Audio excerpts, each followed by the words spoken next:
Salam alaikum wa rahmatullahi wa barakatuh, frères et sœurs. J'espère que vous allez bien. Ça fait un moment que je suis pas intervenu en vidéo. La vidéo sur le monde des djinns, la prochaine, elle arrive, Inch'Allah. En attendant, je voulais poster un petit témoignage d'une sœur. Donc j'explique, je fais l'introduction. Car dans le témoignage de la sœur, il y a certaines choses qu'elle a peut-être oublié de dire, je vais les rectifier. Donc j'ai eu un entretien avec un frère qui est marié, qui a décidé de prendre une consultation téléphonique avec moi, en présence, enfin par la suite qui sera en présence de sa femme. Donc le frère, quand il me contacte, il me fait part de ses doutes par rapport à sa femme, euh, aux nombreuses ambiguïtés. Donc c'est une femme qui s'est mariée, c'est une femme qu'il a pris du bled, il l'a fait monter en France, et il était sur des procédures pour sa régularisation. Donc il m'a dit j'ai des doutes par rapport à elle, voilà ce qui s'est passé quand je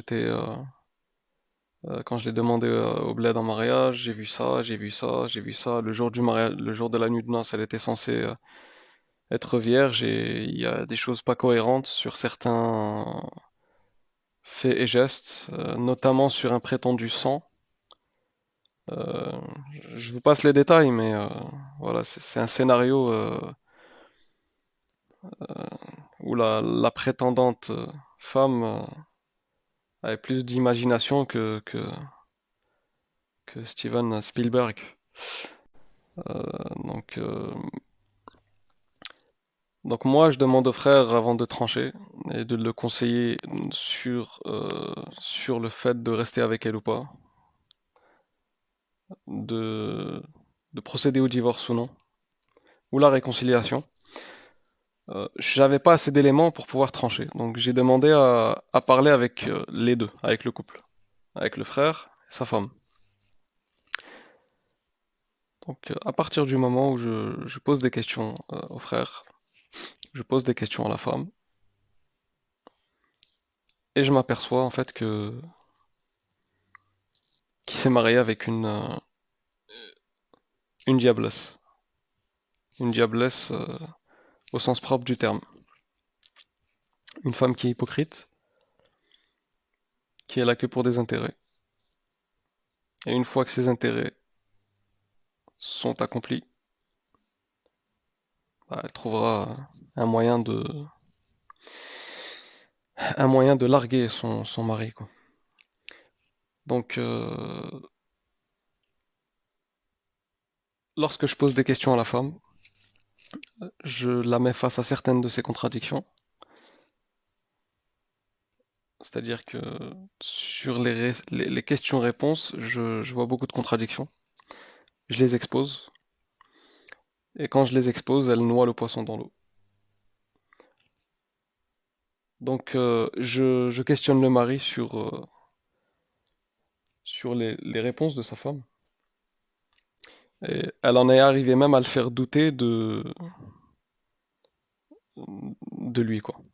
En gros, non, non, tu te rappelles pas, il y a eu ça, le jour du mariage de noces, le jour de la nuit de noces, il y a eu ça entre nous. Si, si, rappelle-toi, c'est-à-dire que le frère, il se rappelait de certaines choses, certains faits et gestes ambigus qui pouvaient faire douter de la véracité des paroles de la femme. Le souci ici, c'est pas qu'elle soit vierge ou non. Le souci, c'est le mensonge. Donc, que ça soit clair, le souci, ce n'est pas est-ce qu'elle est vierge ou non. Donc, nous, on blâme pas la virginité, la prétendue non-virginité.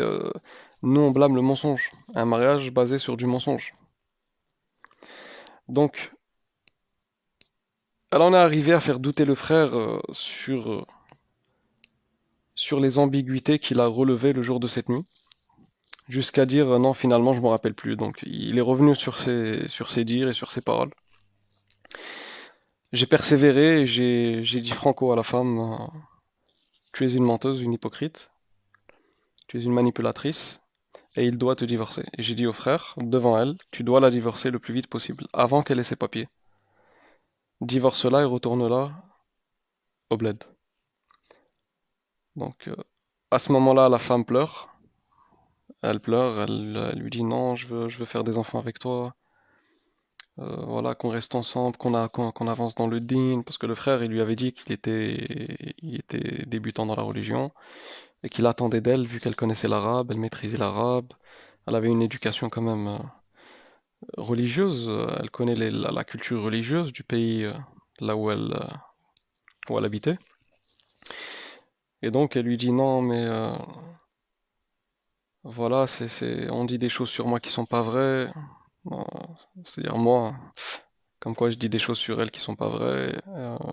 Elle pleurait, quitte à l'attendrir, donc elle a réussi un peu à l'attendrir. Et moi, je suis resté ferme malgré les larmes de crocodile. Je suis quelqu'un qui est assez aguerri en ce qui concerne le profil des hypocrites. Je dirais même que je ne me trompe quasiment pas lorsque je dis à quelqu'un, c'est une personne hypocrite, c'est une personne qu'on doit éviter, c'est une personne toxique. Je ne me rappelle pas m'avoir trompé. Les seules fois où je me suis trompé, c'est lorsque je pensais d'une personne, que c'était une personne bien, et en fait, non, c'était le contraire. Donc le frère, il avait du mal à se décider. J'ai décidé d'appeler, de faire une discussion avec un autre frère. Donc la discussion, elle se faisait à quatre. Donc je voulais que ce frère puisse lui donner aussi son avis, en étant convaincu que l'avis est elle-même. Donc le frère, malgré deux avis similaires, bah, il est resté sur le doute. Donc il n'était pas prêt à divorcer cette femme. Donc on entendait ses lamentations, ses pleurs, donc, même quand je disais à la femme, tu es une menteuse, une manipulatrice et une hypocrite, les réactions de celle-ci montraient, confirmaient les dires en fait. C'est-à-dire que moi je me suis basé sur des éléments, je me suis basé sur des contradictions. Donc c'était des affirmations avec preuves, en basant sur ces contradictions, ces réactions dans ses réponses. Je lui dis une chose qui confirme que tu es une menteuse, c'est qu'à partir du moment où on t'accuse de mensonge, surtout sur des principes d'honneur, tes réactions devraient être plus fortes. C'est-à-dire que tu ne gardes pas un silence, tes réactions en fait montrent que tu manipules ce pauvre homme qui t'aime et qui est prêt à déplacer la lune et le soleil pour toi. Tu es en train de le manipuler et tu ne le mérites pas. Par la suite, qu'est-ce qu'elle a fait? Elle a appelé son frère, elle a appelé sa sœur, la sœur de ce frère, c'est-à-dire sa belle-sœur. Elle pleurait, je l'entendais pleurer. Voilà, voilà, il a appelé des frères, ils lui ont dit de me divorcer. Elle pleurait à chaudes larmes, donc elle a commencé à alerter toute sa famille, quoi, sa belle famille. Bref, après l'appel, cette sœur nous fait part de son mécontentement et comme quoi les conseils qu'on lui a donnés n'étaient pas sages. Donc on est resté 3 heures, 3 ou 4 heures hein, avec le frère au téléphone. Donc on a dépassé vraiment à la base, la consultation elle dépasse pas 1 heure. Donc j'ai vraiment pris cette affaire à cœur et je voulais vraiment pas qu'un frère en Allah puisse se faire manipuler de cette façon. Donc j'ai pris vraiment ce problème à cœur. C'était presque personnel.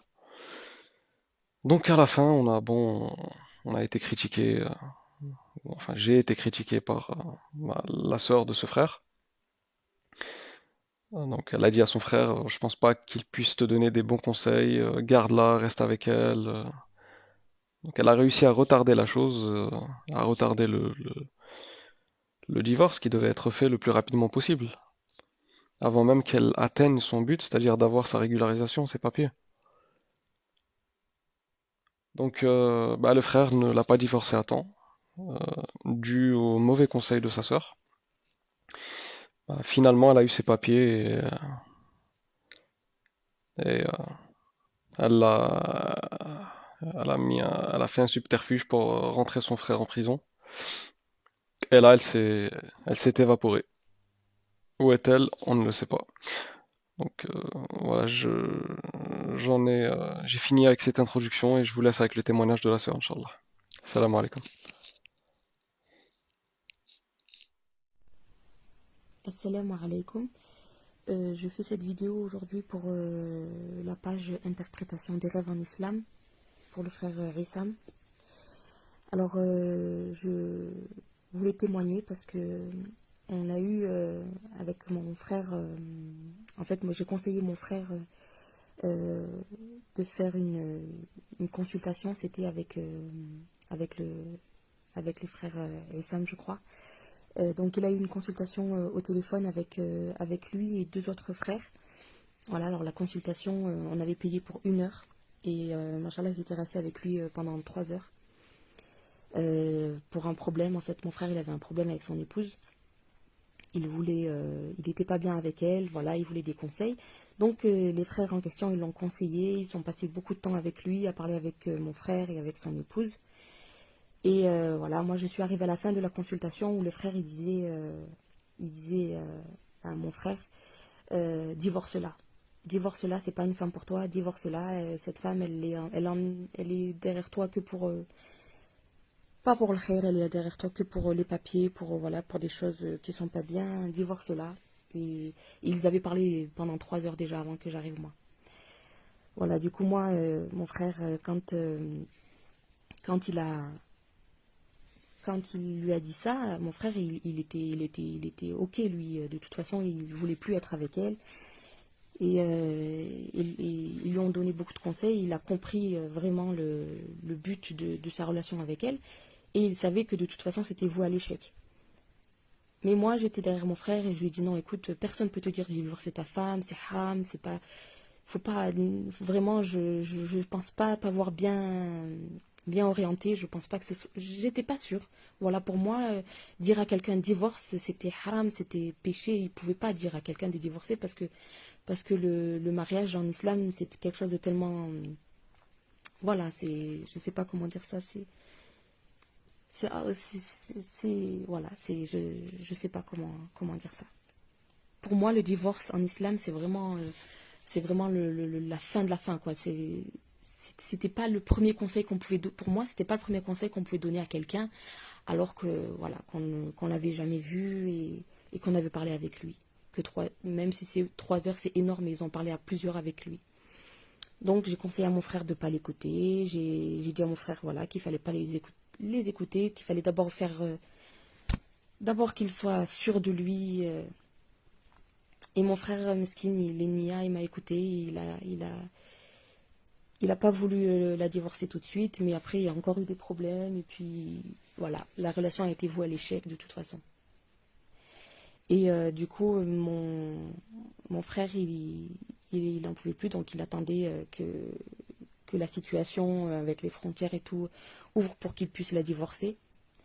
Mais et les frères avec qui il était en consultation lui avait dit, tu verras que c'est pas une femme pour toi, tu verras qu'elle va te la faire à l'envers, tu verras que c'est une manipulatrice et il l'avait vu. Il l'avait très bien vu que c'était une manipulatrice parce qu'elle pleurait et elle faisait des choses. Voilà, moi je le voyais pas. Moi je me suis fait avoir. Moi la première je me suis fait avoir et toute ma famille on s'est tous fait avoir.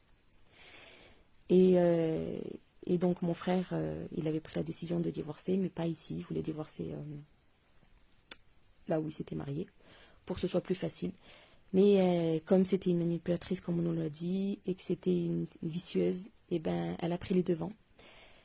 Elle a pris les devants et elle a décidé d'aller porter plainte contre mon frère pour violence conjugale, alors qu'il n'y avait rien, mais vraiment rien, qui puisse appuyer ce qu'elle dit.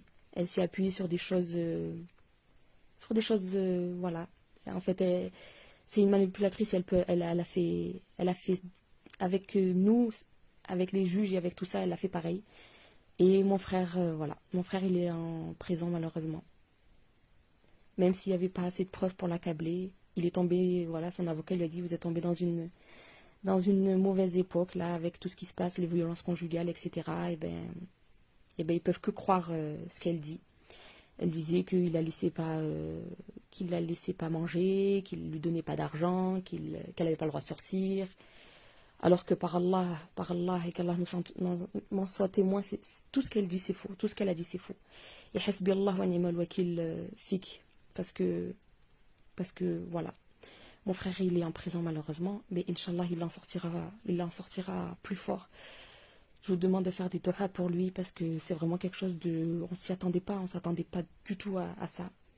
Et moi la première, j'ai douté de ses frères qui l'ont aidé, qu'ils ont voulu le bien pour lui et qu'ils ont vu qui était cette personne. Et moi j'ai conseillé à mon frère de ne pas les écouter. Et voilà, la première chose qui est arrivée dans ma tête quand le juge il a dit voilà que la peine elle est tombée, c'est les derniers mots qu'il disait le frère Issam, je crois. Il lui disait divorce-la, divorce-la.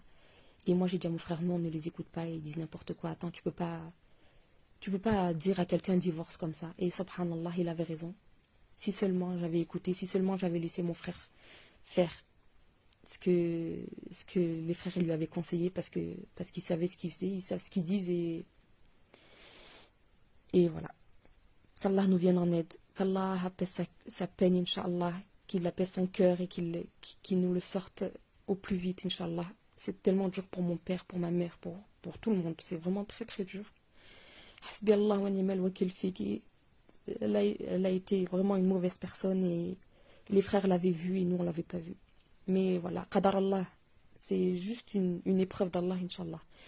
Inch'Allah, Allah il va nous aider. Et faites des doigts pour lui, les frères et sœurs, s'il vous plaît, faites des doigts pour lui, qu'Allah apaise sa douleur et qu'Inch'Allah il lui écourte sa peine, Inch'Allah. Barakallahu fikum, mais vraiment, merci beaucoup aux frères de la page parce que vous avez pris du temps et je sais, vous prenez beaucoup de temps pour les gens et d'après ce que je vois, vous n'êtes pas toujours reconnu pour ce que vous faites, mais Inch'Allah, avec la grâce d'Allah, vous aurez Inch'Allah, ce que vous devez avoir. Barakallahu fikum.